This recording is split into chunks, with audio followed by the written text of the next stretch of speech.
మీ జీఐఈటీ ఇప్పుడు జీజేయుగా మారింది. 2000కు పైగా ప్లేస్మెంట్స్, ఐపీఎం, కేపీఎంజీ వంటి సంస్థలతో ఇంటిగ్రేటెడ్ కోర్సులు. యూపీఎస్సీ కోచింగ్, అడ్మిషన్లు ఓపెన్. విజయవాడలో సంచలనంగా మారిన సాయి కృష్ణ మిస్సింగ్ కేసులో ఇప్పటికే సిఐ నాగరాజ్ని సస్పెండ్ చేశారు. తాజాగా ఆయనపై కేసు కూడా నమోదైంది. ఇదే విషయం మీద మనతో మాట్లాడేందుకు ఎక్స్ పోలీస్ ఆఫీసర్ రెడ్డన్న గారు లైవ్ కాల్లో ఉన్నారు. ఒకసారి ఆయనతో మాట్లాడదాం. సార్ నమస్తే అండి. నమస్కారం అండి. నమస్కారం సార్. అసలు ఇది లాకప్ డెత్ అని కొంతమంది అయితే అసలు ఏకంగా ఒక స్టెప్ ముందుకేసి లాకప్ మర్డర్ అంటున్నారు. అసలు ఇట్లా మిస్సింగ్ కేసు అనేది ఎందుకంటే గత 10-15 రోజుల నుంచి నడుస్తా ఉంది ఇది.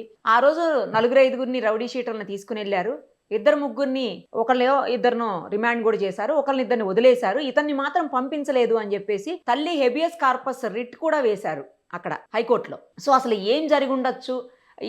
ఇట్లా లాకప్ డెత్లు అయినప్పుడు అసలు ఎందుకు చేయాల్సి వస్తుంది? ఏ పరిస్థితుల్లో పోలీస్ ఆఫీసర్స్ ఇంత కఠిన నిర్ణయాలు తీసుకుంటారు? ఎందుకంటే ఎక్కడైనా సరే రౌడీ షీటర్ల మీద ఉక్కుపాదం మోపండి, వాళ్ళ మీద చర్యలు తీసుకోండి అని చెప్పి ఏ గవర్నమెంట్లో అయినా చెప్తే అది కరెక్ట్ కూడా. కారణం ఏంటంటే సామాన్య ప్రజలకి రౌడీ షీటర్ల వల్ల ఇబ్బందులు ఎదురు కాకూడదు అని చెప్పేసి. సో అంత మాత్రం చేత ఇలా మరీ మనిషి మిస్ అయిపోయే పరిస్థితులు ఎందుకు వస్తాయి? అసలు నిజంగానే ఉన్నాడా, అతను చనిపోయాడో కూడా తెలియనటువంటి సిచ్యుయేషన్ ఇప్పుడు నెలకొని ఉంది. చాలా సంచలనంగా మారింది. మరి కొద్దిసేపట్లో అసలు సిఐని అరెస్ట్ కూడా చేయబోతున్నారని సమాచారం. ఉండొచ్చండి. ఎందుకంటే కొన్ని సందర్భాల్లో పోలీసులు అంటే రౌడీ షీటర్స్ ఎవరైతే ఉన్నారో వాళ్ళు చేసే అపకృత్యాలు భరించరానిగా ఉంటాయి. నేను వే బ్యాక్ ఒక 20 ఏళ్ల క్రితం 30 ఏళ్ల క్రితం ఒక రౌడీ షీటర్ ఉండేవాడు అనంతపూర్ డిస్టిక్ లో. తను ఎంత అపకృతులు అంటే పొలంలో అమ్మాయి కనపడితే చాలు పోయి ఇట్లాంటి వాళ్ళు కేసులు కంప్లైంట్ ఇచ్చేదానికి కూడా భయపడతారు. ఎందుకంటే కంప్లైంట్ ఇచ్చినోడిని కూడా కత్తితో పొడవడం, కొట్టడం, చేయడం ఇట్లాంటివి చేస్తూ ఉంటారు. ఇట్లాంటి కేసుల గురించి వింటూ ఉంటే రక్తం మరిగిపోతుంది. అట్లాంటప్పుడు మనం చట్ట పరిధిలో చేయాలి, కానీ వాడు ఇంతమంది చేశాడు, ఇంతమందిని పొడి చేశాడు, ఇంతమందిని మర్డర్ చేశాడు అని వాడిని మనం చంపలేం కదా. ఏం చేసినా వాడిని అరెస్ట్ చేసి చట్టానికి అప్పచెప్పాలి. కోర్టులో సాక్ష్యాలు కరెక్ట్ గా పెట్టి వాడికి ఏదో ఇప్పుడు మంచి కేసు అయితే ఉరిశిక్ష కూడా వస్తుంది. అట్లా చేయాలి తప్ప ఏదో వాడేదో కక్ష చేశాడు, చాలా మందికి ఇబ్బంది పరిచారని మనం ఆ చట్టాన్ని మన చేతుల్లోకి తీసుకోవడం నిజంగా తప్పది. ఒక్కొక్కసారి ఏమైతుందంటే కొన్ని సందర్భాల్లో వాడు తిరుగుబాటు చేస్తారు. నువ్వు ఏంది నాకు చెప్పేదని పోలీసులను కొట్టిన సందర్భాలు ఉన్నాయి. ఆ చార్మినార్ లో నేను ఏసీపీగా పనిచేసే రోజుల్లో ఒక రౌడీ షీటర్ తిరగబడి ఎస్ఐని కొట్టినాడు, 2 దెబ్బలు వేసినాడు. సరే వాడిని అరెస్ట్ చేసి ఎఫ్ఐఆర్ కట్టి వాడిని రిమాండ్కి పంపించాం. అంతవరకే కానీ మనం ఇంకా రిమాండ్కి పంపించి వాడిపైన కేసులు వేసి వాడికి బెయిల్ రానికుండా చేసాము. విధంగా చేయగలిగాము. అదే కాకుండా వాడి మీద ఇంకా ఎవరెవరైతే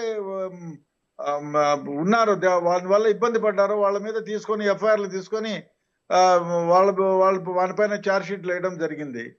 కొన్ని సందర్భాల్లో ఒక దెబ్బ వేస్తే తగలరాని చోట తగిలి, లేదు వానికి హార్ట్ ప్రాబ్లం ఉండో, లివర్ ప్రాబ్లం ఉండో, బాగా తాగేసి వానికి బ్లడ్ ప్రెషర్ ఎక్కువగా ఉండో కింద పడి చనిపోతారు ఒక్కోసారి. అట్లా జరిగిన సందర్భాలు ఉన్నాయి. గుంటకల్లో జరిగింది. నేను సిఐడిలో ఉన్నప్పుడు నేనే ఎంక్వైరీ చేశాను. దానిపైన ఛార్జ్ షీట్ వేసాము. ఆ తర్వాత ఎంక్వైరీ జరిగింది.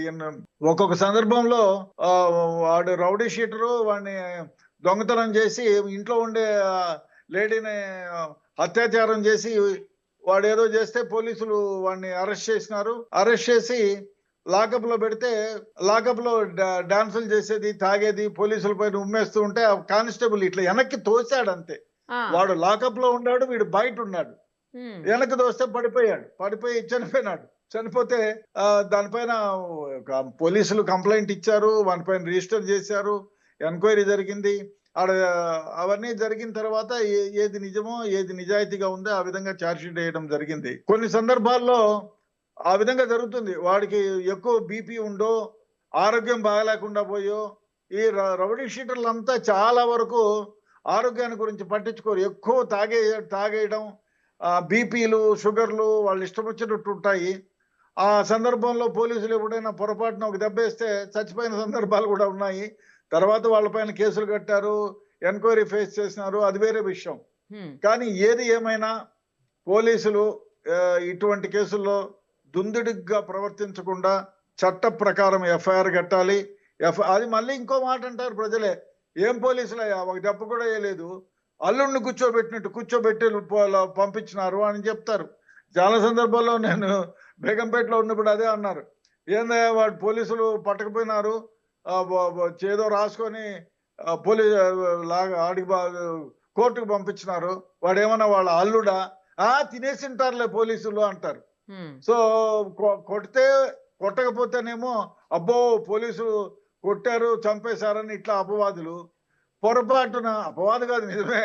కొన్ని సందర్భాల్లో అరే కొట్టకుండా ఎందుకులే మనకు వచ్చిన గోల, వాడికి ఏదైనా వ్యాధులు ఉండి చచ్చిపోతే మన్నెత్తి మీదకు చుట్టుకుంటుందని రికార్డెడ్ గా రాసి పంపిస్తే పోలీసులు ఏదో డబ్బులు తీసుకొని ఉంటారు, రౌడీ షీటర్ను కూడా కొట్టరా అని ఈ విధంగా మాట్లాడతారు. కాబట్టి ఏది ఏమైనా ప్రజలు ఏ విధంగా మాట్లాడుకున్నా పోలీసుల విద్యుక్త ధర్మం ఏమిటంటే వాడి పైన కేసులు పెట్టాలి, వాడిని అరెస్ట్ చేయాలి, జైలుకి పంపించాలి, మంచి సాక్ష్యాధారాలను కలెక్ట్ చేసి సాక్ష్యాధారాల ద్వారా వాడికి జైలు శిక్ష రావడానికి ప్రయత్నం చేయాలి. నిజానికి ఆ రోజు ఇతను తీసుకెళ్ళినప్పుడు లోపలికి వెళ్లే విజువల్స్ ఉన్నాయంట, కానీ సీసీ కెమెరాస్ లో బయటికి తీసుకొచ్చేటప్పుడు బయటికి వెళ్ళేటప్పుడు లేకపోతే లోపల కానీ సీసీ కెమెరాలు పనిచేయట్లేదు. సడన్ గా సీసీ కెమెరాలు పనిచేయకుండా పోయాయి అంటారా సార్? లేకపోతే ఆ సీసీ కెమెరాల ఫుటేజ్ ని ఏం చేశారు? ఇప్పుడు చెప్పలేము, దానంతగదానే పోయి ఉండొచ్చు, లేదా ఏదైనా వాడి నేను చెప్పాను కదా, గుంటకల్లో ఎవరో తోసినాడు, వెనక్కి తోస్తే తల మీద దెబ్బ తగిలి చనిపోయి ఉంటే ఎందుకు వచ్చిన గోల్ అని బయటికి తీసుకుపోయి ఉండొచ్చు. అదే విధంగా మీకు ఇది కాళహస్తిలో జరిగింది దాదాపు 50 ఏళ్ల క్రితం. ఇప్పటికే ఆమె కాళహస్తి గుడి ముందు కొబ్బరికాయలు అమ్ముకుంటుంది. తన భర్తను చంపేయమని పోలీస్ స్టేషన్ లో కంప్లైంట్ ఇచ్చింది. ఎందుకంటే కన్న కూతుర్ని తీసుకుపోయి బ్రోతల్ హౌస్ లో అమ్మినాడు. ఆ పిల్ల ఏడుస్తుంటే హృదయ విదారకంగా అట్లా జరిగిన కేసులు కూడా ఉన్నాయి. నాకు నా భర్తను చంపేయండి అని చెప్పిన కేసులు ఉన్నాయి. ఆ విధంగా కాళహస్తిలో జరిగింది 1974లో. చివరికి వాడు ఎక్కువగా తాగేసి లారీకి అడ్డంగా పోతే లారీ వాడు బ్రేక్ వేస్తే పడకుండా చనిపోయినాడు. అది వేరే విషయం. అట్లా ఉంటాయి. కొందరు అంత అపకృత్యంగా ఉంటారు ఈ రౌడీ షీటర్లు. కన్న బిడ్డల్ని తల్లిదండ్రుల్ని హింసించిన వాళ్ళు ఉన్నారు, పెళ్ళాన్ని హింసించిన వాళ్ళు ఉన్నారు, ఇట్లాంటి అపకృతులు చేస్తూ ఉంటారు. ఏది ఏమైనా ఈ పోలీస్ స్టేషన్లో అంటే యదృచ్ఛికంగా పనిచేయకుండా పోయి ఉండొచ్చు, లేదా ఏదైనా జరగకూడదు వీడేమన్నా తోయడమో కొట్టడమో ఏదో జరిగి ఉంటే చనిపోయి ఉంటే వాడిని బయటికి తీసుకెళ్లే హాస్పిటల్కో పాడో తీసుకెళ్లిన సందర్భంలో ఎందుకు వచ్చిన గోల్లోనే ఆపేసిన సందర్భాలు ఉంటాయి. అదే సార్, ఇప్పుడు మీరు అన్నట్లు నిజంగానే రౌడీ షీటర్లు చాలా దారుణమైనటువంటి అకృత్యాలు చేసిన ఉన్నప్పటికీ కూడా అది ఏది చేసినా కోర్టు చెయ్యాలి, కోర్టు వేయాలి శిక్షని. వీళ్ళు చట్టాన్ని చేతుల్లోకి తీసుకునేటువంటి రైట్ ఏ రకంగా కూడా పోలీసులకి లేదు కదా. అలాంటప్పుడు ఎందుకు అంత ఓవర్గా రియాక్ట్ అయిపోయి కొట్టి వాళ్ళు చనిపోయే అంత పరిస్థితి ఎందుకు తీసుకురాలి? అసలు కొట్టే రైటే లేదు పోలీసులకు. ఫస్ట్ ఆఫ్ ఆల్ తప్పే. ఇప్పుడు పోలీసులకి కొట్టే రైట్ ఒక్క దగ్గర ఉంటుంది. ఇప్పుడు చార్మినార్ బాంబ్ బ్లాస్ట్ అయింది, 2000 నుంచి 5000 మంది గుమిగూడి పెట్రోల్ పంపుకి నిప్పు పెడుతున్నారు. అప్పుడు లాఠీ చార్జ్ చేయటం వేరు. చెప్తున్నాను పోలీసులకి రైట్ అంటే ఎప్పుడు వస్తుంది రైట్ అనేది చెప్తున్నాను. చెప్పండి. అప్పుడు వాళ్ళని అంటే 1000 మంది చనిపోతారు. పెట్రోల్ పంపులో దాదాపు 1,00,000 లీటర్ల పెట్రోల్ ఉంది, దానికి తగలబెడుతున్నారు. తగలబెడితే ఎవరు చచ్చిపోతారు? ఆ చుట్టుపక్కల ఉండే జనాలే చచ్చిపోతారు. సో వాళ్ళ ప్రాణాలను కాపాడడం కోసం లాఠీచార్జ్ చేస్తారు. ఎస్. అదే విధంగా ఓ మహిళ ఉంది, ఆ మహిళని ఉంటాడు, చెప్తే వినడు, వాడి దగ్గర కత్తి ఉంటుంది. పోలీసులు ఏం చేస్తారు? ముందు చెప్తారు, వినరు, కాకపోతే వాళ్ళ చేతిలో వెపన్ ఉంటే వాళ్ళు దాంతో కాల్చి ఆ అమ్మాయి ప్రాణమానాల్ని కాపాడతారు. ఆ టైంలో కూడా పోలీసులకి ఉంటుంది. అదే కాకుండా జరిగింది, ఇది ఎక్కడ జరిగిందంటే కర్నూలు జిల్లాలో జరిగింది. ఒక విలేజ్ పేరు ఎందుకు కానీ అక్కడ హౌస్ సర్చ్కి పోతే పోలీసులు రాళ్ళేసి ఇద్దరు ఎస్ఐలు, 2 కానిస్టేబుల్, ఒక ఉమెన్ ఎస్ఐకి దెబ్బలు తగిలినాయి, కింద పడిపోయినారు. అప్పుడు ఫైర్ ఓపెన్ చేశారు.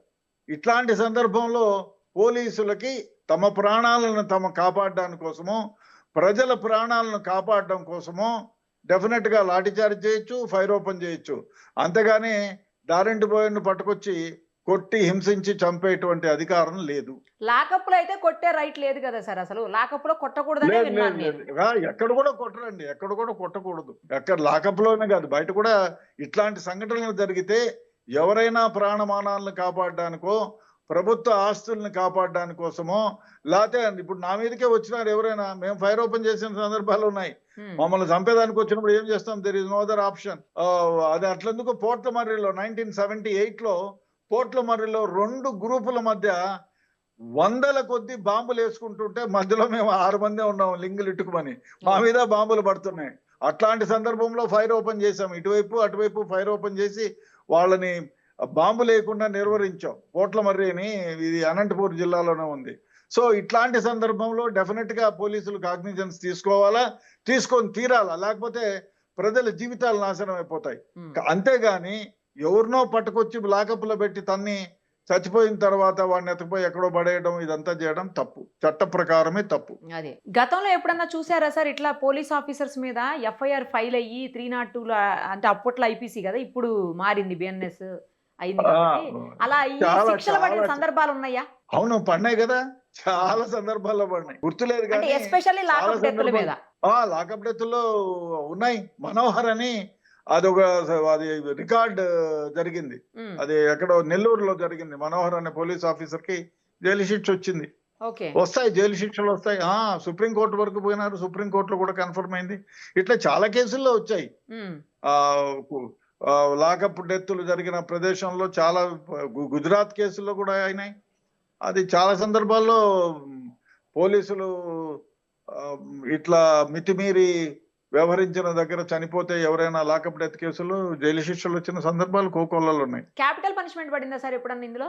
ఉరి శిక్ష వరకు వెళ్ళిందా ఇప్పుడు? అంటే క్యాపిటల్ అంటే ఉరి శిక్ష, ఉరి శిక్షలు లేదు, ఉరి శిక్షలు ఎక్కడా లేవు. ఎవరికి పోలీస్ ఆఫీసర్లకి ఉరి శిక్ష పడిన సందర్భాలు లేవు.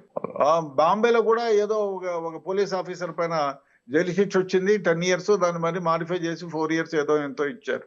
వచ్చాయి, చాలా మంది పోలీస్ ఆఫీసర్లకు వచ్చాయి. ఇంకోటి ఈ సందర్భంగా నేను చెప్పదలుచుకుంది ఏమంటే, ఒకసారి ఇది జరిగింది ఎక్కడో, నాకు సరిగా గుర్తు రావటం లేదు కానీ, ఇది ఒక దగ్గర ఒకరిని తీసుకొచ్చి పోలీసులు ఇంట్రాగేట్ చేసి వదిలేసినారు రాత్రి. వాడేం చేసినాడు, వాడి ఇంకొక నేరస్తుడితో కలిసి దొంగతనం చేసుకొని అక్కడ నుంచి కర్ణాటకకి వెళ్ళిపోయాడు. కర్ణాటకకి వెళ్ళిపోయి కనపడలేదు. అప్పుడు ఈ పోలీసులు కనపడలేదు, వీళ్ళే కొట్టి చంపారని ఎఫ్ఐఆర్ కట్టినారు.